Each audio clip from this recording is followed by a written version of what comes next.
It was my fault because I had a gig last Wednesday. Mm-hmm.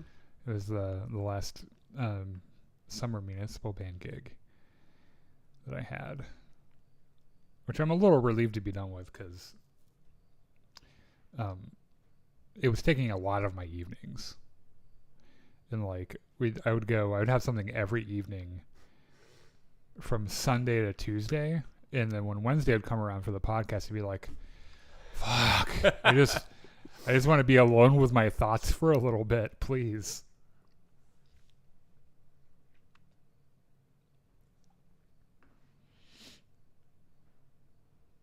What?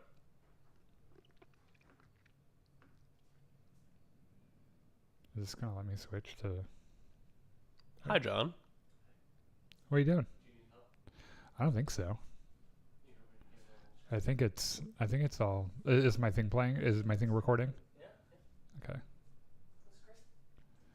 I can see your Lego Millennium Falcon. Yeah. But there's something behind it obscuring it. I put that's our signed photo of John Boyega that Richard put in to the. He stuck it in one of the laser discs. Yeah. That's cool.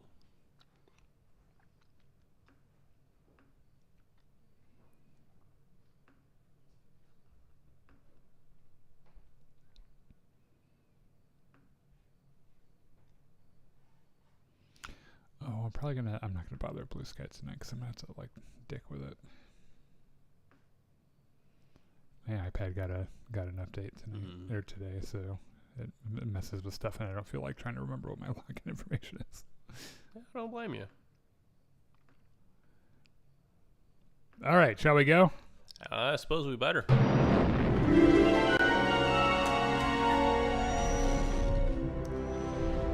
Welcome back to Jedi Enclave. I'm Daniel. I'm Chris. And we are the hosts of the Jedi Enclave Presents You. Now, this is Podcasting Podcast, our weekly podcast about Star Wars, and particularly this week, other sci-fi things that we've been kind of keeping an eye on. This week specifically, we're talking about Alien Earth, which has been taking, what is it, on Hulu, I think? Or FX? FX. Yes. By storm. Mostly positive reviews except for yours, apparently. Which is fine, because, like, we're allowed to have one thing we don't agree on, I think. Only one, though. Yeah. The rest of the time, we are complete hive mind. Well, I was about to say, we like the same good things. Generally, yes. And I bet you will warm up to this show. Maybe. Because I think it's... We'll talk about it when we get there. The thing is, I just think I don't like Alien as a franchise all that much. That would have a huge impact because I grew up on those movies, even though I wasn't technically allowed to watch them. Mm-hmm. But my dad let me anyway. And he had them on tape, the first two, because the rest of them were terrible. And they're like, here, 7-year-old Daniel, sit here and watch this alien burst out of a person's chest. Not something you should let a kid watch. However...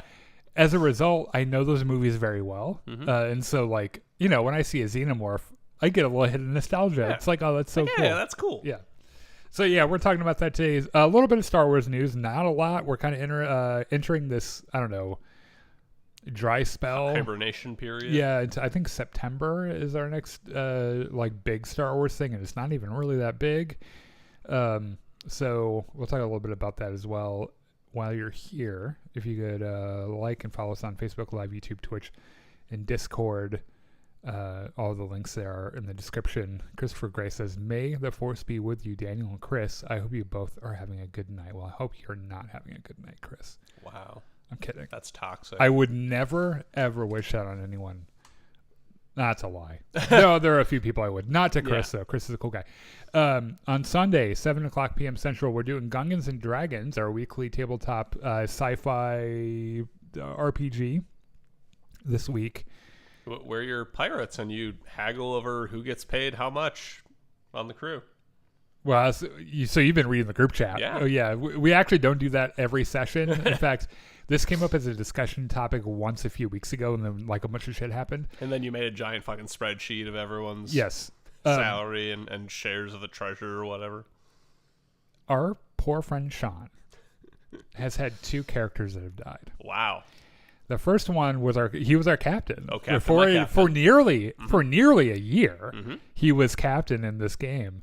And then he got shot by a giant cannon. One stupid fucking thing he said, and he got blown into a cloud of red mist. And then he pulled off the telekinetic with no sense of right or wrong. Yes, so he practically a god, like a psionic god with mind powers. We found out a couple sessions ago got infected with a Last of Us style fungus. Oh, that's fun. And we'll probably never see him again. Our party got split. He got split away from our party. I feel kind of bad for him because I know that Sean really liked that character. And I better not say anything else about that. I have a feeling you're going to have a psionic mushroom guy as a boss in the near future. Okay, so this is the thing, is that so the rule with role-playing games, like you're supposed to consult with the player before you do something like that. Well, I understand. Well, no, as a player, you're not like you're supposed to make decisions based on what your character would do, you know. Mm-hmm. And I'm not saying that as an authority on RPGs. In fact, our Edge of the Empire campaign was my first ever kind of like adventure into that. But I find it very hard to separate what I, Daniel, know versus what Akluna, the character in the game, knows. Mm-hmm. And I'm pretty sure we just shoot him if he shows up. Like if his ship shows up. Yep. The thing is that we have good cover for this though, because we got separated because we were running from an Imperial fleet. Okay. And he was really attached to his ship and he didn't want to leave with us, and it got him killed. Okay. And so we left. We just barely jumped away. It was honestly kind of a stellar show of captain leadership on my part, if I might add. And he got caught and talked his way out. However, the third ship in our fleet was there the whole time, cloaked, listening in on the radio transmissions. Mm-hmm. So the captain of that ship in my fleet heard him say, I have information to trade for my safe passage. So when we got to our rendezvous point, that captain's like, Urian sold us the fuck out. So, and even though we knew that Urian, the character, was mostly lying to get away and everything, I have a good reason as that character to see his ship and be like, oh, hell no. Like, we're not doing that. Now, however, the reason I bring this up is because he's playing a character now that is an uplifted dolphin. Okay. I'm not shitting you. In this RPG, you can play as a dolphin that's in like a grav suit that just floats around. Mm-hmm. Like he's underwater, but he's in a suit. Yeah. And is fully intelligent. And I posted his character card on Reddit today, in the Traveler subreddit, and found out that his social his stat is higher than like the Emperor's or something. And has like this insane social stat and everything. So I'm not exactly sure how that's going to work out. If you're curious about it, very smooth talking dolphin. Yes, he's a retired admiral from the Imperial fleet too. Cool. So if you're curious about any of that bullshit, show up on Sunday at 7:00 Central, and then watch us play that. That'll be a lot of fun. And then I don't think after this we'd ordinarily do some kind of gaming. I don't think we're doing that today. So let's start off our show with a little bit of sad news. Terrence Stamp, famed stage and film actor, known for his role as General Zod in the Christopher Reeves Superman movies. And then Chancellor Valorum. Yes. Episode 1. Yeah, Star Wars Episode 1. Was all over on the stage and film. Died, August 17th, a few days ago. He was born in 1938. Died on the 17th of August at the ripe old age of 87. Yeah. And it's a career spanning from decades. The 60s all the way up to, I think his last credit was like 2019 or something. Yes. It had a storied career. Was in a bunch of shit. A like old school trained fucking stage actor. Mm-hmm. And was, if you ask me, the best part of those Superman movies, or at least the one that he's like the main villain in, because he appears in both of them. But in the first one, he just gets put in a 2D box and thrown into space as punishment. But he comes back in the second film as like the main villain, and was just sensational. The whole movie, stole every scene he was in, which is hard to do when you consider that Christopher Reeve was a really good actor. And so, Godspeed, sir. You had a great fucking life, a great legacy, and we're sorry to see you go. Lego Star. So I mentioned earlier that the next big Star Wars thing happens in September. Mm-hmm. It's not exactly a big Star Wars thing, but it is Lego Star Wars Rebuild the Galaxy Pieces of the Past, Okay. which had a trailer a couple of days ago. And if you're not familiar with I guess the hook or the idea of this, this is the second movie. This is the one where they have the thing where everything breaks apart and then gets put back together. This is probably as close as we'll get to an on-screen version of Marvel What If for Star Wars. So like in the first one, there's like Darth Jar Jar and shit. So they're making a second one, which I think probably points to the first one doing probably pretty well on Disney Plus. Yeah. And I had fun with the first one. It's everything about these Lego, because this must be like the third or fourth Lego animated film for Star Wars. They've all been really funny, like fun rides. Like they're not for us, obviously. Yeah, like they're which is fine. Yeah. They're very obviously aimed at the people that they want to buy Lego Star Wars. Yeah, right. Yeah. That being said, all I'm saying is, if there is any justice in the world, we will see Yoda take over the Justice Star and possibly crash it into Coruscant. That'd be killing cool. Trillions. But it'd be really funny. A couple things I did notice from the trailer. They love to tweak things and change them because it's kind of like a what if thing. Mm-hmm. And so how like in the original, the OG Star Wars universe, there are like those hyperspace whales, and there's that really neat scene in The Mandalorian where he's traveling through hyperspace with Grogu, and they can kind of see them on the other side of the hyperspace wall. So they've changed the hyperspace whales in this Rebuild the Galaxy thing, and they're just giant porgs. Okay. Which I think is fucking hilarious. And there's a bunch of other shit. There's a new scary Sith villain dude. I think Mark Hamill is coming back and reprising his role as different variations of Luke Skywalker, and it looks like a lot of fun. We'll talk about it when it comes out. And I guess that's what we get to tide us over until Ahsoka season 2. I think is probably the next thing after that. I think so. Or maybe Dave Filoni's movie.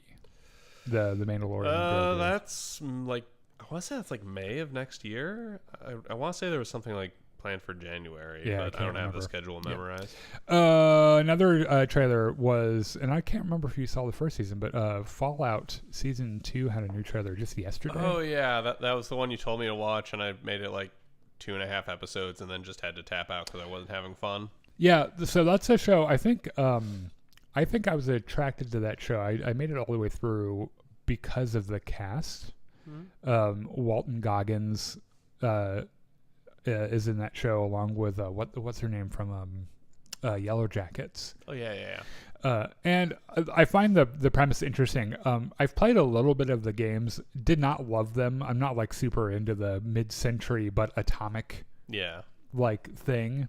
It plays on the same retrofuturism that Fantastic Four First Steps did. Right. And you know what? I like it better in Fantastic Four, honestly. It could be because Pedro Pascal's involved. But so like I haven't played a ton of the games. I have a friend from the Xbox world that was really into like Fallout 76.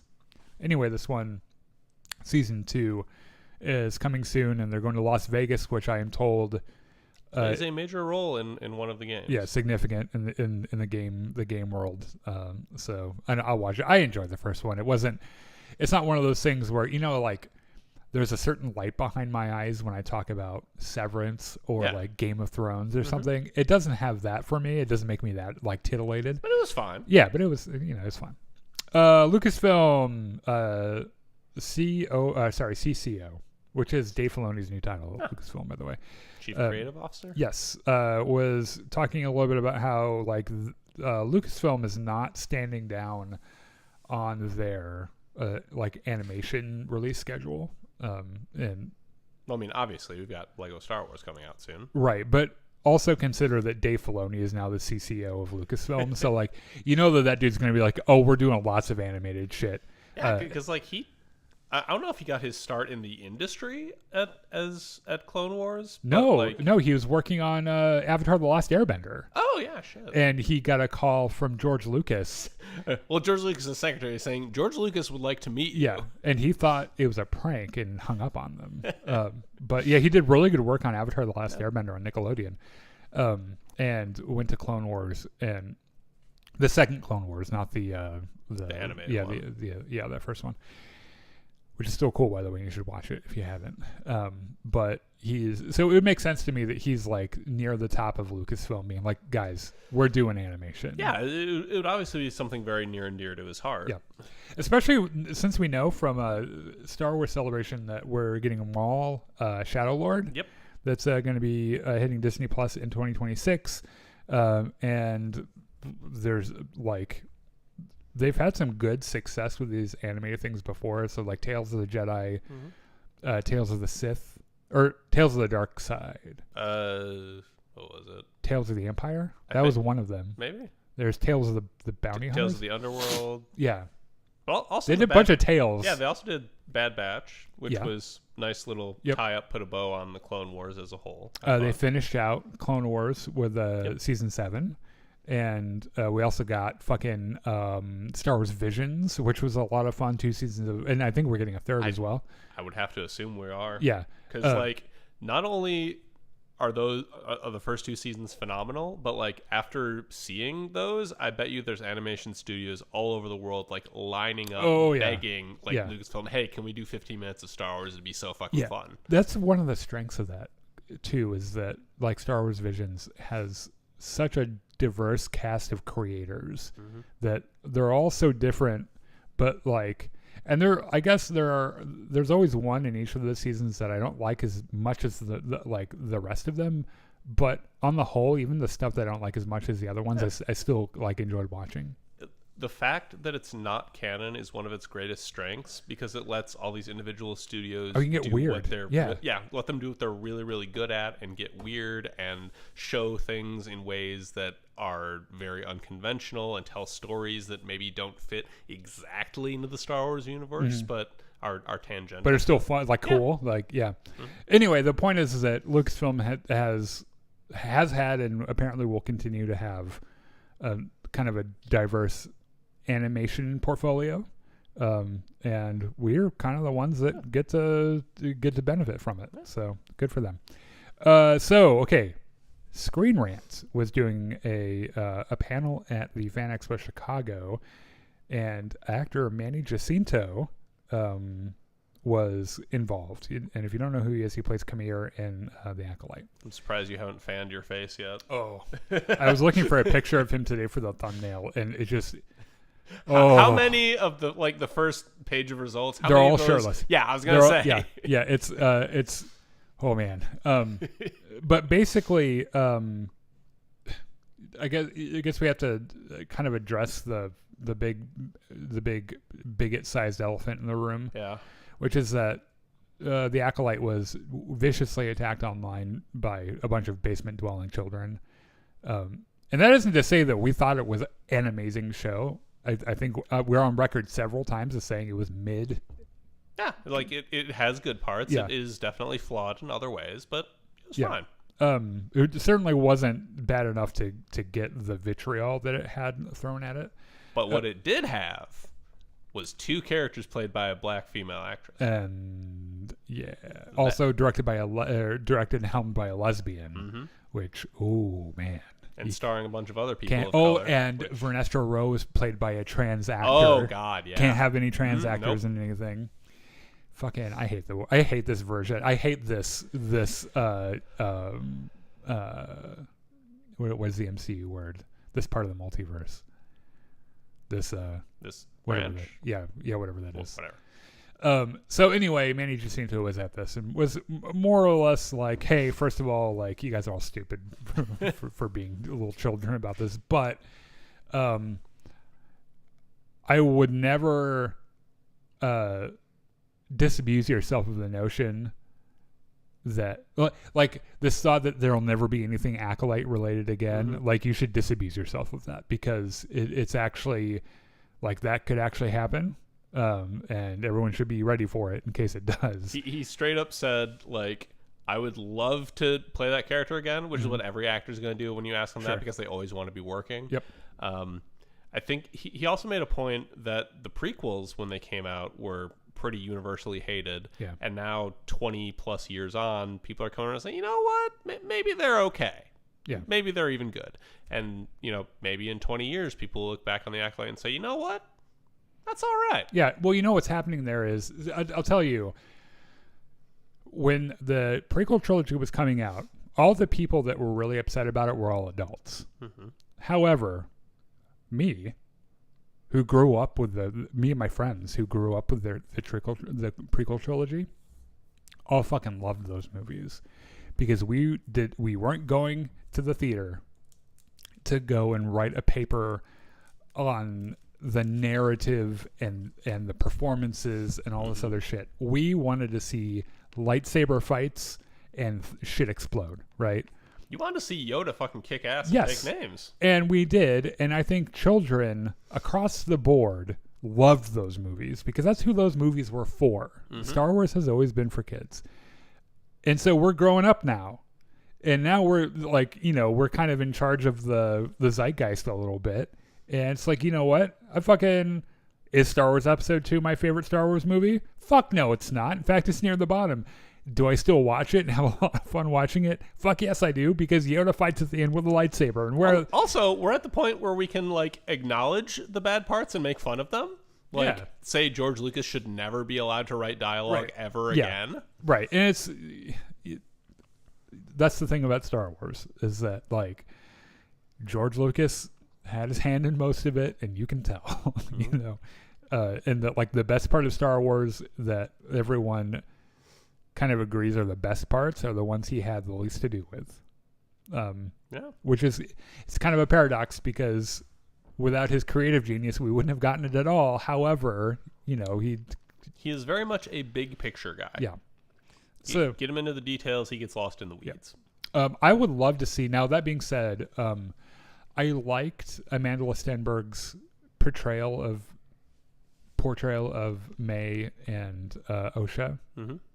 I didn't love the character very much. Fair enough. And I found the twin thing a little cheap. I think that paid off in their fist fight in, like, the last episode, where at several points they're doing the exact same moves. And Just this whole thing about, like, oh, someone's murdering Jedi. They think it's her, but she has a twin and everything. I'm not so sure about that. But my favorite part of that show was Manny Jacinto and his character's, like, exploitation and seduction of May's character, and then, like, the Darth Plagueis teaser and everything. Like, there's a lot of shit there. You don't have to call it Star Wars: The Acolyte, season 2 or whatever, but take the best parts out of it and take another swing at it. Yeah. Like, Star Wars needs a cool fucking murder mystery. Like, that's a cool format for Star Wars. And if you were to tighten up the mystery a little bit and tighten up the pacing and get rid of these dumb motherfucking 19-minute episodes when you take away the credits and shit, like, you could have something like Andor if you wanted it. Yeah. Like, you just have to want it. And then you center it around Manny Jacinto, bring back a lot of the characters, and you would have a good fucking show. All right, let's move on. Alrighty. Because I'm not sure... Okay, we have 30 minutes to get through There's this. no way we're going to go into full detail. I'm going to go into as much detail as I can. Okay. As much detail as you can in 30 minutes? Yes, we'll see. That gives us 10 minutes per episode. You're right. We're fucked. Okay. So you and I have been watching Alien Earth, which is the newest sci-fi thing in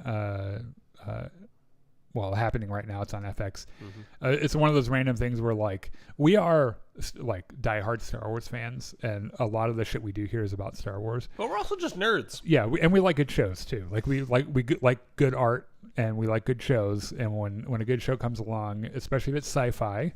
Now, here's the thing: is that I think that this show is good. Certainly better than average. I think it's meh at best. After I watched episode 1, I messaged you and said, "Why are you making me watch this? This shit is so ass." And I'm not necessarily surprised when you consider that I had to make you watch WandaVision, and I had to make you get past the first 2 episodes. Yeah. Because you you form opinions very quickly about things. And I think this might. I told you earlier, I think this might end up growing on you a little bit. It's possible. Now, let's talk spoiler-free for a second. Okay. I'm going to give you some pros and cons. But first, to echo what we said earlier, this show was made for fans of the franchise, right? And if you didn't watch the James Cameron... Aliens. Or Ridley Scott, in James Cameron thing, you're not going into it with all the free goodwill, and so if you're not attached to the franchise and you get an episode 1 that is like really heavy on exposition and not a ton of action, and you're just like, oh my god, they're still talking about nothing. What the fuck am I doing here? Well, here's my first hang up, is that this is a show that is superficially about horrifying aliens coming to Earth, invading, and doing terrible things. Yeah. The very first opening text crawl is about the search for human immortality. Yeah. Which seems like a pretty wide disconnect to me, but then I'm not an Alien franchise appreciator. Yeah, that's the thing, is that is a part of it, but it depends on what part of the franchise you're watching. Because the immortality thing kind of comes a lot from Prometheus, that trilogy, but that's not canon in this world. So what the fuck? But that being said, so we have to suspend some of that. I'm going to give you my list of the things I love about this so far. Okay. The whole Lost Boys thing with the hybrids, I love that idea. I think that's so fucking cheesy. I think the reason I like it is because the actors sell it really well. There are 2 actors in particular that are so good at acting like 10-year-olds in adult bodies that it's kind of fun to watch them do it and everything. And I think it's an interesting dynamic that they have this extra layer of, like, you would never drop a kid. You would never hand a sword to a kid. Yes. And drop them into a crash site and say, here, go help people, because that's fucking insane. But if it's a 10-year-old in a synthetic body that has practically super strength and super speed, all of a sudden, it's not a child. It's an indestructible being with childlike imagination. And that is actually really interesting to me. That's also terrifying. I know. And I would never do it myself, but I think it's kind of cool. My counterpoint to that is that I can appreciate that the actors are doing a very good job with the direction they're given and not really enjoy that direction and what they're doing and what the writers and directors are aiming for with it. Like, I can tell that, yes, the actors are doing a pretty good job of conveying 10-year-old in adult's body. I just don't find it endearing. Okay. You can be wrong. It's fine. This one thing we'll probably agree on, I bet. The set design and the effects are fantastic. Absolutely. Like this looks really good, especially when you consider that it's just a show on a streaming platform. Like, it looks really, really good. I think it looks as good. We saw Alien Romulus. Yes. Was it like last summer? I think it looks as good as that. I'd say so, yeah. But my one quibble is a quibble with the Alien franchise as a whole, which is that computer user interface is apparently not advanced since 1979 in this universe. Oh, you run into the same thing with Star Wars, right? When Star Wars at least will sometimes add, like, greater definition in the holograms and more colors and things. Alien, it's still the same green terminal fucking Apple II or whatever. I love the nostalgia of this, and I think it's because I grew up watching these movies. And I get that if you didn't grow up watching Alien and Aliens, which are really the only ones worth watching, you might be a little lost in why everyone loves this so much. My takeaway from this is that maybe I should go watch Prometheus, because that's the Alien movie all the Aliens fans seem to hate, and I don't really like the Alien stuff that everyone else likes, so maybe I should just watch Prometheus. Okay, this might be a little bit of a controversial opinion. I kind of like those movies. Okay, fair. They don't fit super well into like the established canon or whatever, but I find them entertaining, and the music is like really good. I like Sydney Chandler as Wendy, and I like being able to see Alex Lothar again, who played Nimic in Andor season 1. He's been in a couple of years in an episode of Black Mirror. Yeah. I like Joe. Yes, exactly. I like that actor a lot. I think he's fantastic. The new Freaky Critters are really cool. I really like those. I love this inciting incident with the ship crashing into a building. I think the visuals of it were really cool, and I think it's an interesting idea. And I have a theory about it being maybe corporate sabotage, but not in a way that you think. I have a question about that, but I think it's spoilers, so we'll hold off on it for a minute. The anti-capitalism message and the anti-tech bro message in this show, I think, is a little heavy-handed. However, it's heavy-handed toward a subject with which I agree with a lot. So it resonates with me a whole bunch. And honestly, if you're not anti-capitalist at this point, you aren't paying attention to the real world. Yeah, you're a fuckface. And then I have in all caps in my notes, Xenomorph baby, because I tell you what, seeing that Xenomorph again and the fucking like this. So sometimes it's the guy in a suit. Mm-hmm. Sometimes it's this insanely intricate, complicated animatronic where you can control the lips and you can control the saliva pouring out of it, and you can control these like different things and shit. They went all out on the look of this thing, and which I mean they have to. Right? Yeah. If you're gonna do Alien, you got to do the fucking. The alien has to look good. Yeah. Okay. My cons.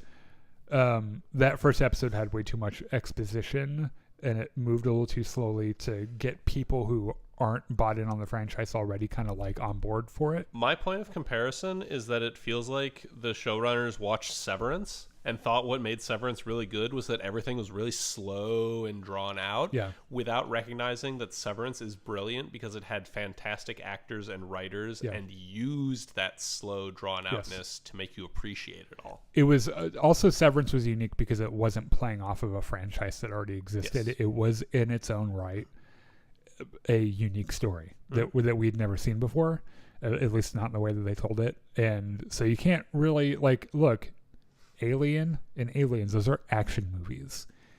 If you're arguably horror action. Yeah. Yes.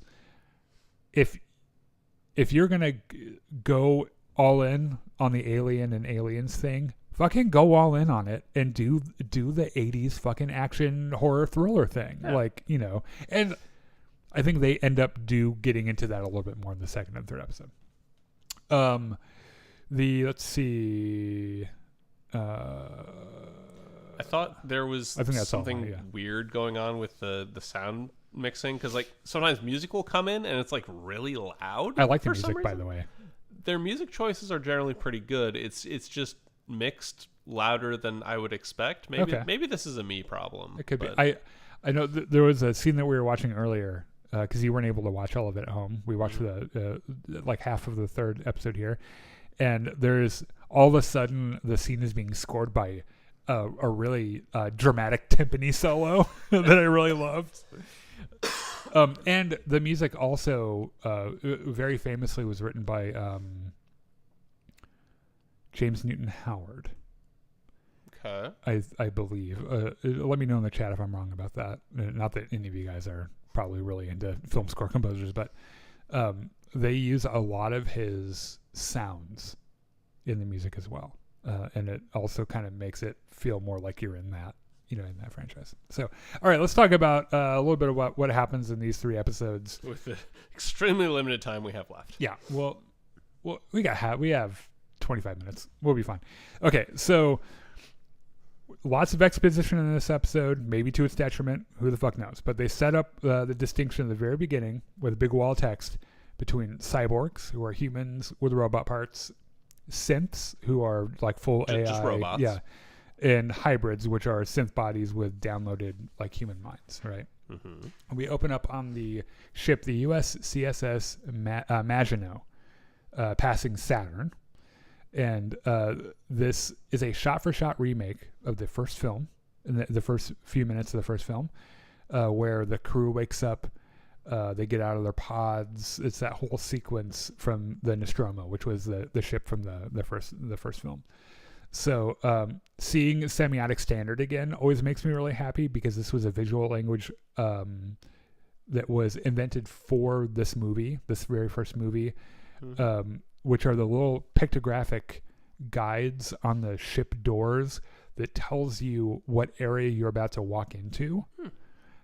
So like engineering would have one little picture, and it's been used in sci-fi ever since. Like this whole like visual language, and seeing that again, and you see it a lot in Alien Romulus as well. So we found out that we're in the year 2120, which is about 2 years before the original film, and the crew is on a 65-year mission, which makes Jim Kirk's 5-year mission seem a little dinky and stupid. 5-year mission that lasted 3 seasons. Right. So they sit around the table and eat a meal just like in the first movie, except someone doesn't have an alien pop out of their chest. At least not immediately. Not yet. Yeah, they do have a synth on board called Mr. Tang, who is very, very creepy, and then also security off. I don't think anyone likes Mr. Tang. Well, yeah, I don't think people like androids generally in this universe. But they also have security officer Morrow, who is a cyborg. So we get some exposition on which corporations are in charge of society. So you have Weyland Yutani, which is like the first 2 films. The corporation that's kind of like in charge of everything there. Also bankrolling this ship. Right. Dynamic, Prodigy, Threshold, and Lynch. So the entire planet is run by 5 corporations now. And which is not too dissimilar from how we are right now. Yeah, like 20 years ago, we'd be like, oh, there's no way. Like, because of monopoly law, like corporations would never rule. And it's like, bitch, we are there. Pretty much. So, sorry. We meet Boy Cavalier. We cut away to Boy Cavalier, who is the youngest trillionaire ever. And he's insanely immature and childlike. And like, this has to be a dig at Elon Musk and the other horde of like tech bros that are just ripping apart the fabric of society under the guise of disruption and, move fast and break things and all this other bullshit. And I think is one of the reasons why he's really interested in this idea of having pretty much adult friends who are just like children, because somewhere along the way he must have had some kind of arrested development, because he is in himself very childlike and very immature. So one of the crew members on the Maginot observes the critters that are supposed to be taken back to Earth, and so there are 5 the aliens. Yeah, so there are 5 of them. There's the facehugger, which everyone knows from the first from all the films. T. Oculus, which is a little eyeball thing with some squid tentacles. Right. There's a weird plant pod thing. We don't see it in the first episode, but we know it's there if you stop and read the thing, which I did. There's a gross like leech tick thing that we'll talk about later. That's real gross, and some kind of like flying bug thing. So they fly now? They fly now, yeah.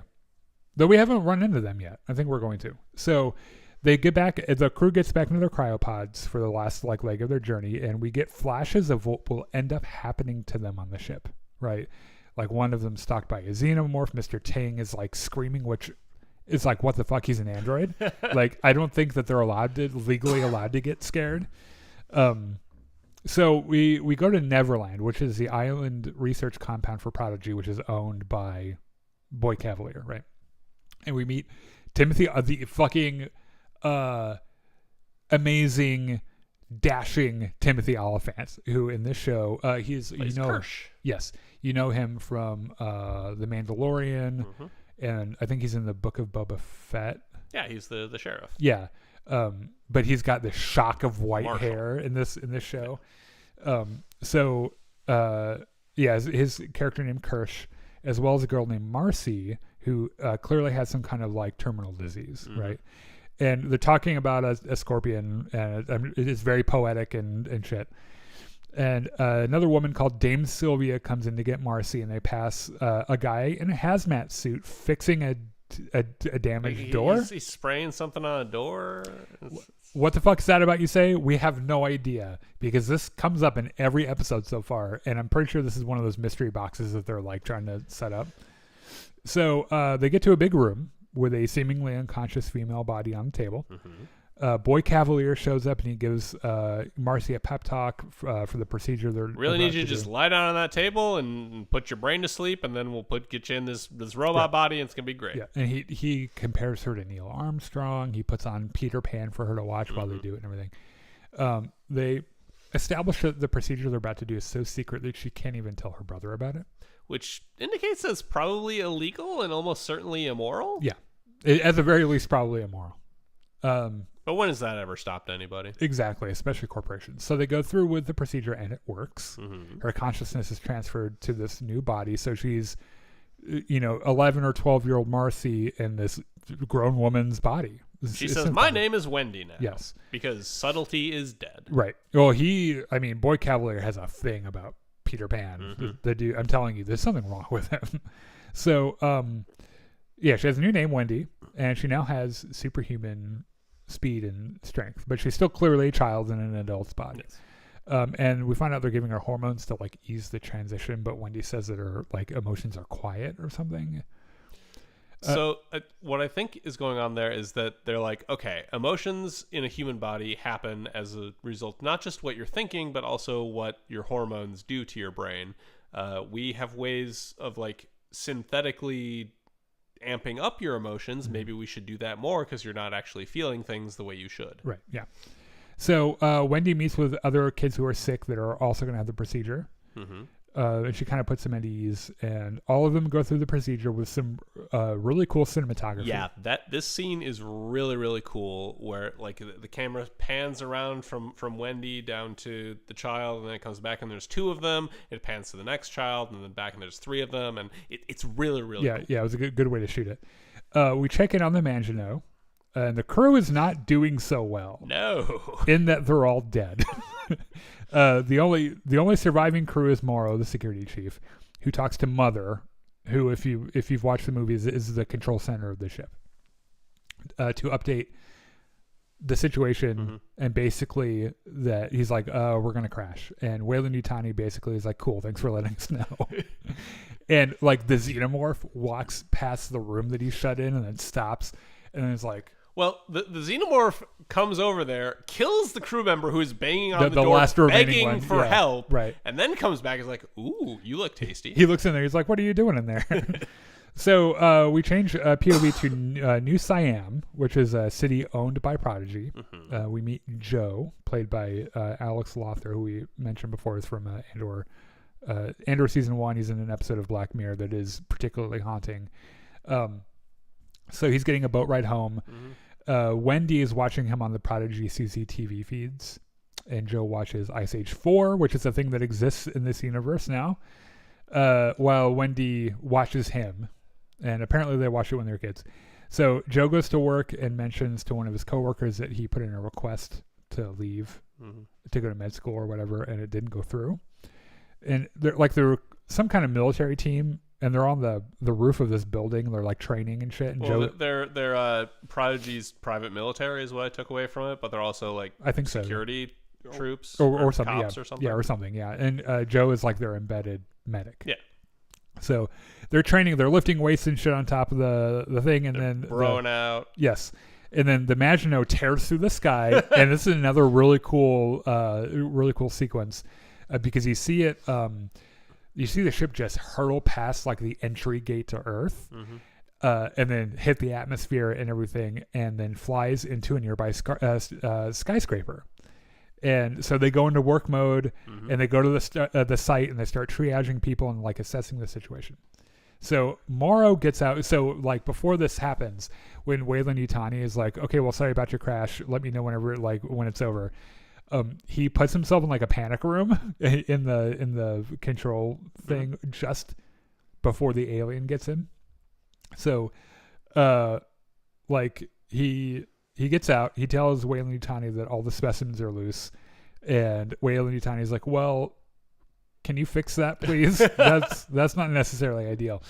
So back at Neverland, they watch this accident unfold, and Boy Cavalier orders that they triage by income bracket because of fucking course. That's how cyberpunk futures work. Yes. In fact, it's kind of how it works now. So Wendy is worried about her brother because he's running right into the action and shit. And this interest in her brother seems to interest Boy Cavalier. So Wendy convinces him to send the Lost Boys, who are all these kids in adult bodies. Even though half of them are girls? Right. To help with the search and rescue efforts, which he approves. And this is fucking insane. Yes. Because they are just children. This is a terrible idea on any number of levels. But here we are. He wants to disrupt, right? Mm-hmm. So two of the members of Joe's team check a room, but Morrow disarms them and ties them up, defenseless. Mm-hmm. And elsewhere, there's another part of the team that's checking out the cryo beds with all the bodies with exploded chests. Before he disarms them, there's a scene where like one of these slugs kind of drops from the ceiling down into his collar. Yes, and we are introduced to the first of 5 critters, which are the leech ticks, which are horrifying. Yes, because they attach themselves to your neck. And they suck out all of your blood. Yeah. Not like, I'm not being hyperbolic here. No. Not just a lot of your blood, all of your blood. They just tap right into your carotid, and they gorge themselves. They swell up, and then they fucking die. It's horrifying. So Wendy and the Lost Boys get on a ship, and they get on the way to the accident site. We get to episode 2, Mr. October.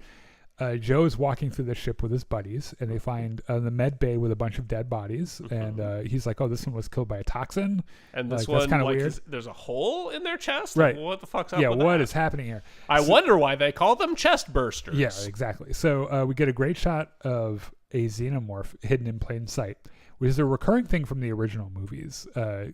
Famously, Geiger kind of did the artist H.R.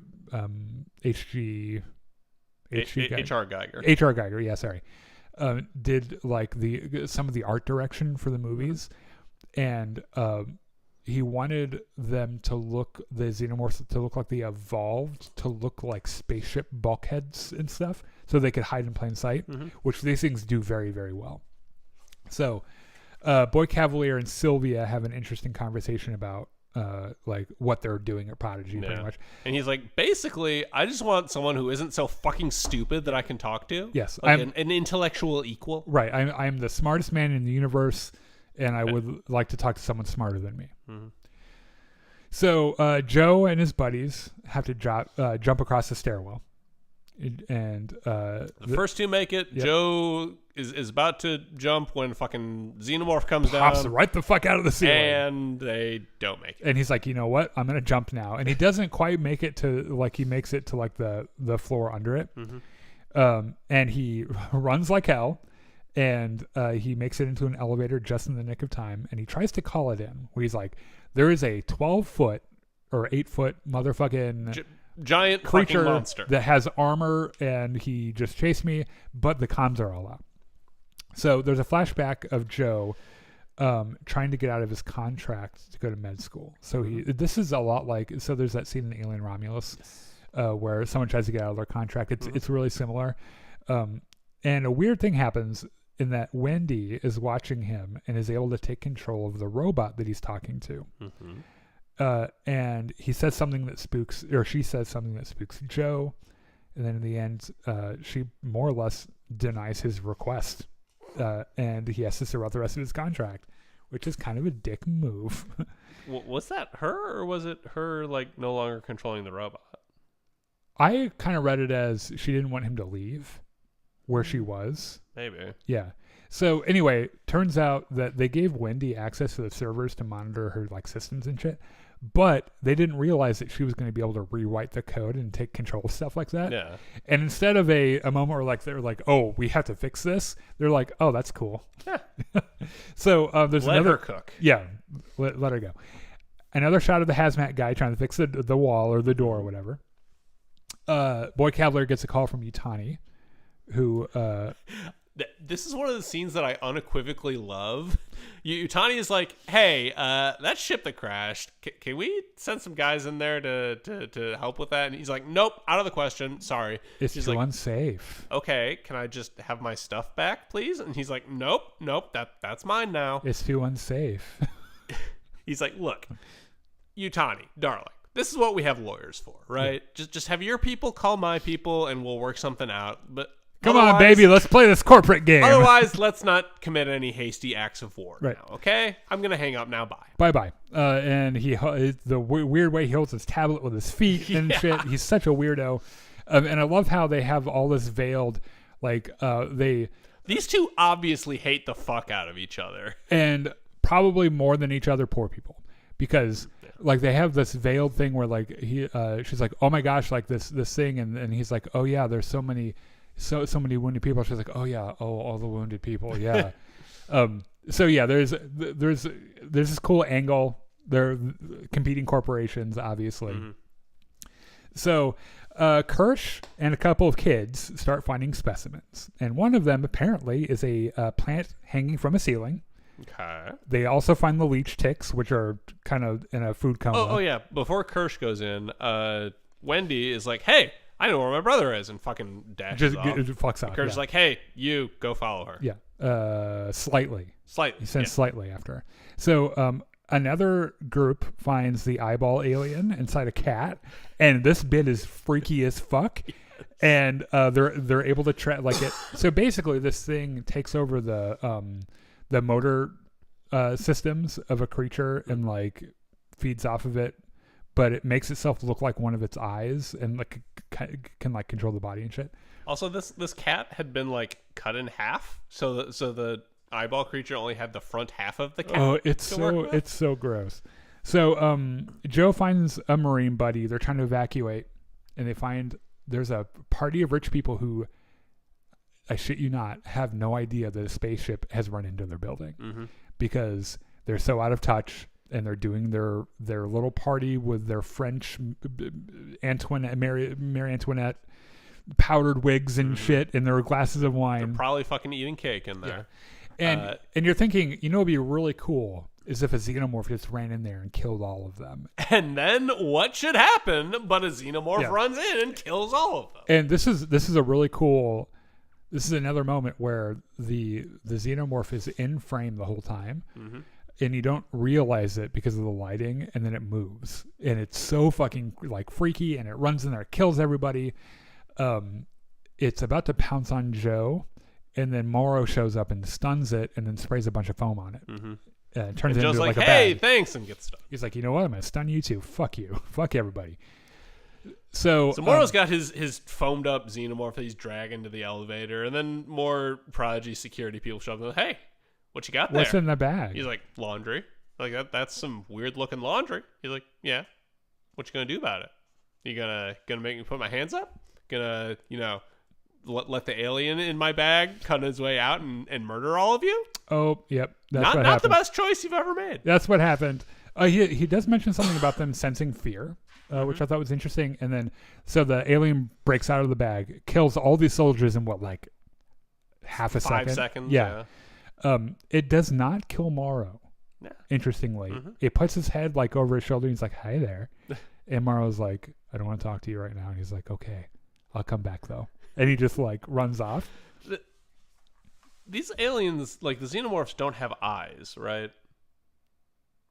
Or do they? I have no idea. Do they have any sort of vision, or do they operate by hearing and scent? Or I have no fucking clue. It's nothing I've ever thought about before.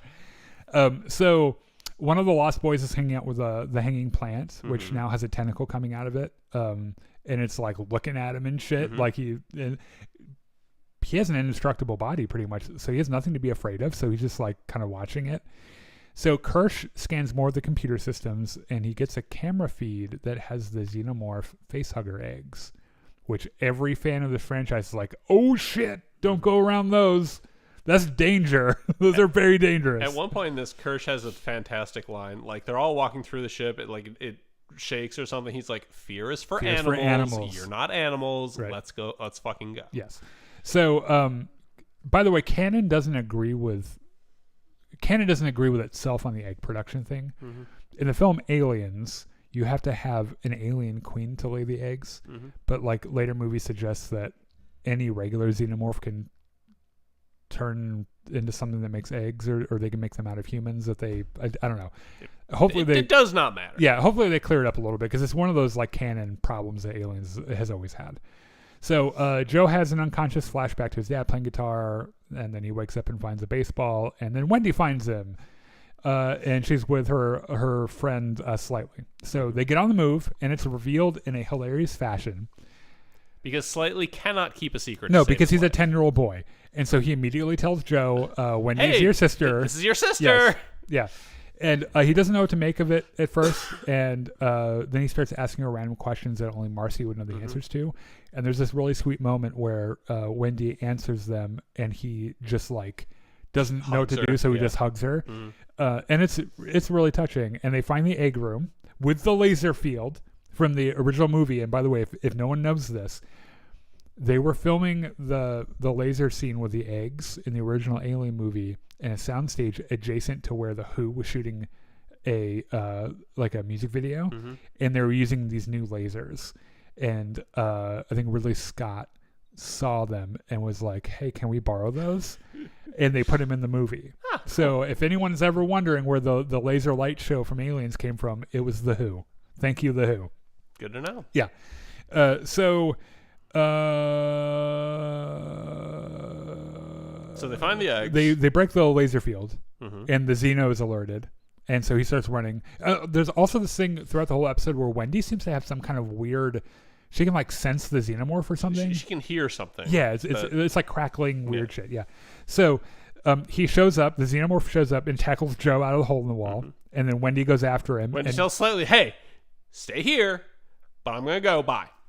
what she says is, "Guard the omelet," because they're eggs. Yeah. And jumps out the hole. Episode 3, Metamorphosis. We're going to speed run this next part. So basically. So Wendy saves Joe, but she gets injured, and Joe is nearly dead. So she saves Joe by decapitating a xenomorph, which it's a really neat sequence. Which is how they discover that they bleed acid. Right. And so they're both like pretty seriously wounded. Yeah. They're in bad shape. The Lost Boys are generally like they've all had freaky run-ins with shit, and so like they're ready to go home. And then Slightly and Smee run into Morrow, who is being kind of weird. And Morrow's like, "What the fuck is going on with you?" Like, he clocks. You are immediately. obviously Yeah. not synths, but what? Are you is going kid? on Are with you are literal children? I Yeah. think, and they're like, no, yes, we're not allowed to talk about that actually. And so before he runs away, he sticks a thing on Slightly that lets them radio Yes. back and forth. yeah, because Kirsch shows up, and then he's like, I think I'm going to leave. But he also downloads a bunch of data from the computer, and he fucks off. So basically, Boy Cavalier is like, trillions of dollars of R&D just landed in our laps. You are to bag specimens of everything and bring it back home. And his entire staff was like, "You fucking idiot. That's a terrible idea." And he's like, "But we have a containment lab downstairs. We'll be just fine." They're not going to be just fine. No, there's no way. So everyone rendezvous, and they get go their home. specimens, and they go home. They have Wendy, who's in sleep mode, I guess, and Joe, who's barely alive. And they get back to base, and they start. So first of all, they work on Wendy, and they get her operational again. And then they remove Joe's lung because it's damaged, and they're like fixing it, and it's in a big tank of water and shit. And then but there's this hilarious bit where Boy Cavalier walks up to one of the eggs, and it's established earlier in the episode that they clearly evolved to sense humans or like biological life. Yeah. And it doesn't open around the hybrids of the synths because they're not people, like biologicals. And Boy Cavalier is like mesmerized by it, which I think is also part of its evolution. No. Step back, sir. And it like starts to open, and you're like, "Oh shit! Oh god, this is where it all starts." And then Kirsch is like, by the way, manhandles the CEO of this company, just grabs him and throws him out of the room. He's like, no. Cavalier's like, you know what? That is actually a good point. Yeah. Only since in and out, please. And also, specifically, Kirsch, you're in charge. Yes. And Kirsch is like, if you say so. Okay. And so he cuts one of the eggs open and pulls out a face hugger. Yep, and like and starts dissects dissecting it, and he finds the little parasite. Mm-hmm. And there's another shot of the guy in the hazmat uniform, like fixing the wall or whatever the fuck. And he takes the little parasite, which we know is like a little bitty baby Little baby xenomorph. Drops it in the tank that has Joe's lung in it, and it burrows into his Gets lung. into the lung, and that's where the episode ends. Also, Wendy saw the dissection, but like the screeching in her head was too loud, and she passed out again. Well, yeah, every time he like cut into the face hugger, it like really bothered her. Yeah. Like she was feeling some kind of sympathetic something or other. There's also a bunch of other shit in here too. There's a lost boy that clearly is having delusions of grandeur. Morrow calls back to Yutani, and Yutani's like, hey, are you gonna, like, do you have my specimens? He's like, no, I have the files. She's like, okay, the files are great. Why don't you just come on in? We'll get this all figured out. And he's like, actually, I'm gonna go recover the specimens. I might have a way in, actually, because then he calls slightly. Mm-hmm. It was like, let's start over. I'm sorry for pointing a gun at you. I'm sorry for pointing my fist knife at you. So it was like stranger danger. Yeah, we could be friends. Don't tell your parents. And it is a lot like that. It's very weird. And there's also this really weird line between Boy Cavalier and one of the other Lost Boys, who I think he suddenly realizes might be the interesting conversation he's looking for. And so he's like, okay, well, I'm going to give you a bunch of this homework to do. And then he says, I shit you not, word for word, when you're done with it, come back and we can play.